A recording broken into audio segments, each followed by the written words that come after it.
Guys, it's Miss Kramer, and I want to show you what we've been doing in class, which is volume.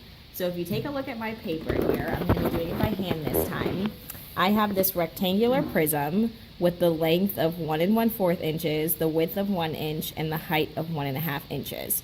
So if we start with just finding the volume of this prism, you use the formula length times width times height. So I'm going to have my 1 1/4 times 1, and I can put 1 over 1 because that's the same thing as 1, times 1.5. Now to do that, I want to change my mixed numbers here into improper fractions so that I can multiply easier.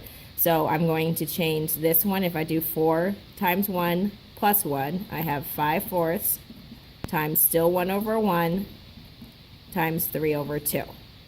When you multiply a fraction, you multiply straight across. So I have 5 times 1 times 3, which gives you 15, and 4 times 1 times 2, which gives you 8. It's still an improper fraction, and I want it in simplest form. So I'm going to see how many times 8 goes into 15. Gives you 1 time. You have 7 left over, and your denominator is 8. So the volume of this first rectangular prism would be 1 7/8 inches cubed. Volume is always in cubic, whatever the those are, units, whatever the units are, okay? Now, if I have a question like this that says how many 1/4 unit cubes fill the cube? When I solved it the first time, I was figuring out how many just 1 by 1 by 1 unit cubes fit. Now I want to figure out how many 1/4 by 1/4 by 1/4 unit cubes fit.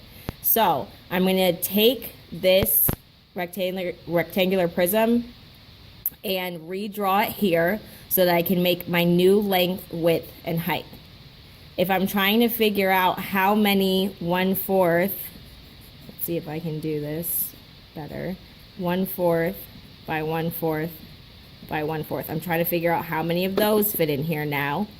I can change these so they represent how many 1/4 fit in each one. So if I'm counting by 1/4 and I'm trying to see how many 1/4 fit into 1 1/4, I can count by 1/4 until I get to it, and I would have 5 because there are 4 1/4 in 1, and there is 1 1/4 in 1/4, so 4 plus 1 is 5.